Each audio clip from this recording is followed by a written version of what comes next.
In this video, I'm going to show you the 4 most common mistakes or issues that beginner welders have when they're trying to teach themselves to weld with a 110 volt flux core welder. And I'll show you how to fix the problems and remedy the issues so you can get much better flux core welds. Now, the number one problem that beginner welders have with flux core is travel speed. Typically, your travel speed is too fast. That's the exact same thing I experienced when I was trying to teach myself how to flux core weld. Actually, let me show you an example of welding too fast and what it looks like, and you can compare it with your welds and see if maybe that's what your problem is.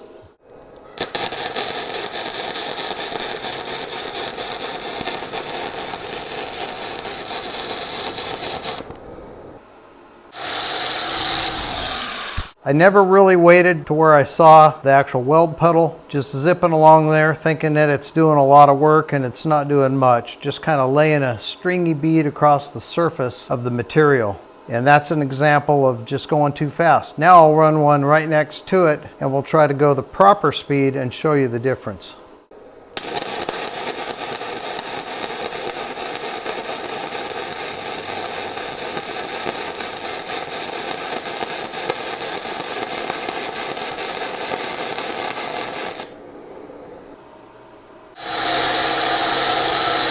So there's obviously a clear difference in the two beads. You can see that bottom bead is much more consistent all the way across, fairly close to the same thickness for the entire weld, and it'll have a whole lot better penetration than the bead up above it where I went way too fast. So that's the number one issue with flux core welding beginners. Just slow down, watch for the puddle and follow it along as you lay down the bead, and that should help you out a lot there. Now, the second most common issue is using the wrong polarity with your welder for flux core wires. This common basic self-shielded or flux core wire should be welded at DCEN, so DC with electrode negative. Self-shielded flux core wire like what I'm using here runs off of DC voltage electrode negative, which means that your MIG gun should be the negative and then the ground clamp or work clamp goes in the positive. Now, each machine is different. It's easy enough to just get a simple, affordable machine that's already set up for flux core, like most of the 110 volt little inverter machines like what I have here. This port is the only port where the wire comes through, so that's where you'll connect your MIG gun. This is always negative on this particular machine. Then the positive is over here on the right side. So twist that into place and then we'll connect our switch.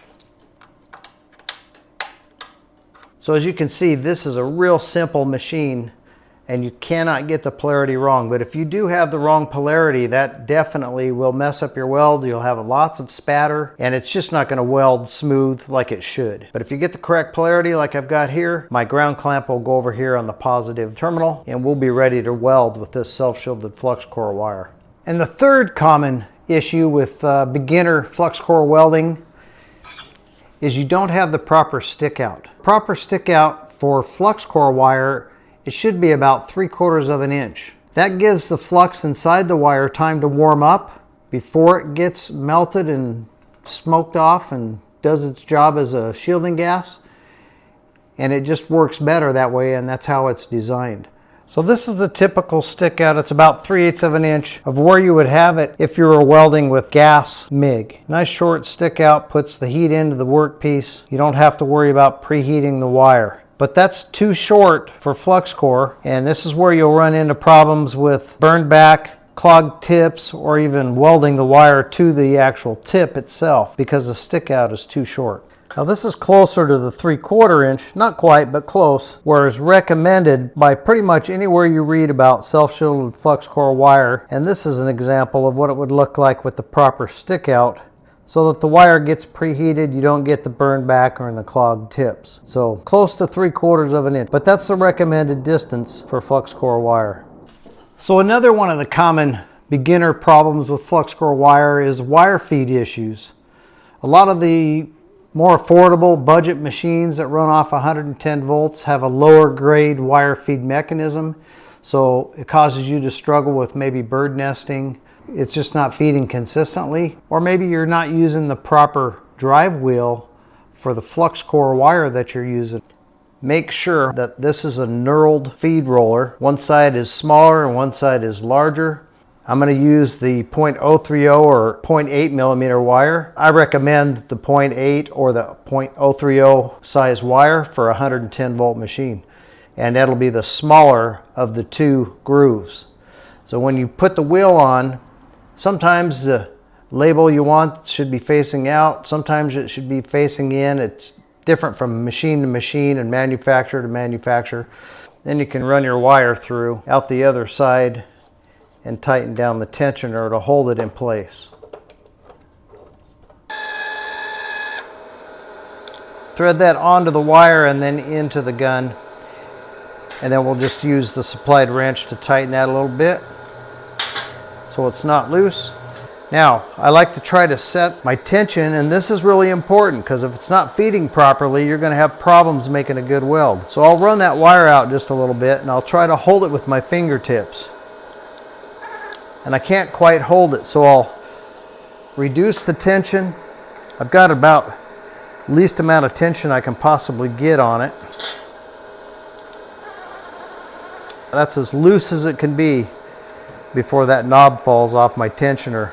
So the knurled wheel is really grabbing this wire, but it is not smashing it. I don't even feel the grooves in it from the knurled roller. So that's about the best we can do as far as setting the tension. But that should set our tension properly so we don't have lack of feeding problems. If you're using the wrong wheel, it'll slip and you probably won't get the wire feed speed that you're wanting.